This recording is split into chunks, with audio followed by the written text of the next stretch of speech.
All right, let's just dive right into this fascinating explainer we're calling The Keys to Heaven. Today we're going to impartially unpack a highly specific and, honestly, pretty thought-provoking theological document. It's one that fundamentally challenges how a huge chunk of modern Christianity approaches the whole concept of salvation. So whether you're a theology buff or just kind of curious about how different groups interpret ancient texts, we're going to break down this source material visually and see exactly how it constructs its argument for one singular path to heaven. To really wrap our heads around the massive scale of the issue this text tackles, we've got to start with a truly staggering number, 40,000. According to our source material, there are currently around 40,000 distinct Christian denominations operating in the world today. I mean, just think about that for a second. That's tens of thousands of different organizations, traditions, and interpretations, and they're all inherently claiming to hold the true, accurate keys to heaven. When you're looking at a number that massive, you immediately start to see the giant puzzle the authors of this document are trying to solve. And that staggering number leads us perfectly into Section 1, the denomination dilemma, 40,000 paths to heaven. To solve this massive dilemma of competing paths, the document argues we absolutely have to look backward, which brings us to Section 2, the Acts blueprint, the original standard. So the source material sets up its whole foundation using a really strict chronological timeline. If you look at the first point here, the text argues that Jesus' earthly mission was primarily focused on offering salvation specifically to the Jewish nation. It draws a very distinct historical line. But then, moving to the second point, the document highlights a major pivot.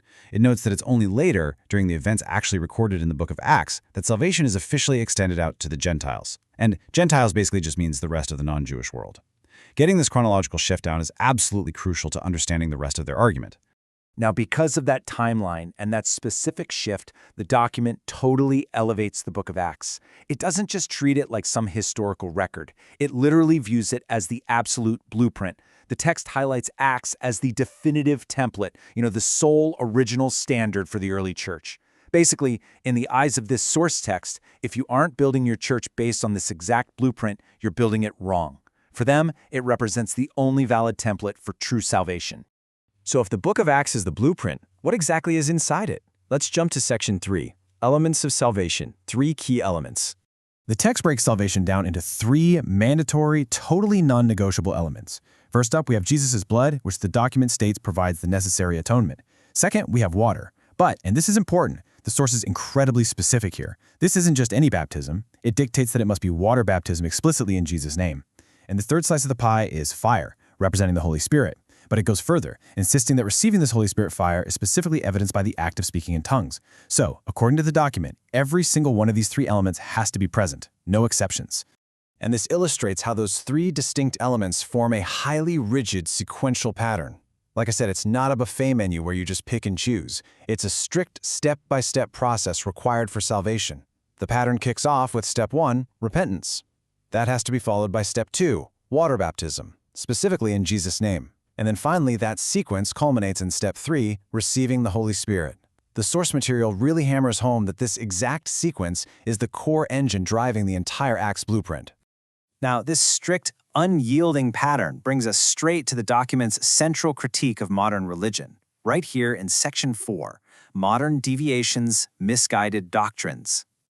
Let's look at this comparison to see how the source really builds its main argument. On one side, we have the Acts blueprint we just talked about, that super strict pattern of blood, water, and Jesus' name, and fire. But on the other side, we have those 40,000 modern denominations. The text heavily criticizes many of these modern groups, claiming they rely on what it calls misguided doctrines.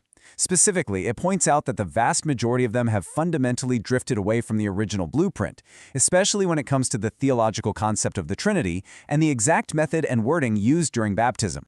So the crucial takeaway here is this really powerful assertion. True salvation requires strict adherence to the early church teachings. The document is drawing a massive hard line in the sand with this one. It asserts that true salvation absolutely cannot be found in the modern deviations of those 40,000 denominations, honestly, no matter how popular or widespread those modern doctrines might be today. To the authors of this text, any alteration to the blueprint, even a tiny one, completely breaks the formula for salvation. To ground this entire theological framework, the source anchors its ultimate argument in a highly specific piece of ancient scripture. It stresses that true salvation can only be found by adhering strictly to the practices outlined in the book of Acts, specifically chapter 10, verses 44 through 48. By pointing directly to this single historical account, the text claims to just bypass all modern theological debate and go straight to the original, untampered source code of the early church. Well, that brings us to the end of our explainer, and it really leaves us to ponder a genuinely fascinating dilemma. In a deeply fragmented world presenting us with 40,000 different claims to the keys of heaven, how does one definitively prove the original blueprint? Does a strict adherence to one specific ancient text provide the only true path, or has the evolution of doctrine over thousands of years naturally expanded that blueprint? It's a complex question about history, interpretation, and faith that this document really forces us to confront. Thanks for joining me as we unpack this today. Keep analyzing, keep questioning, and I'll see you in the next explainer.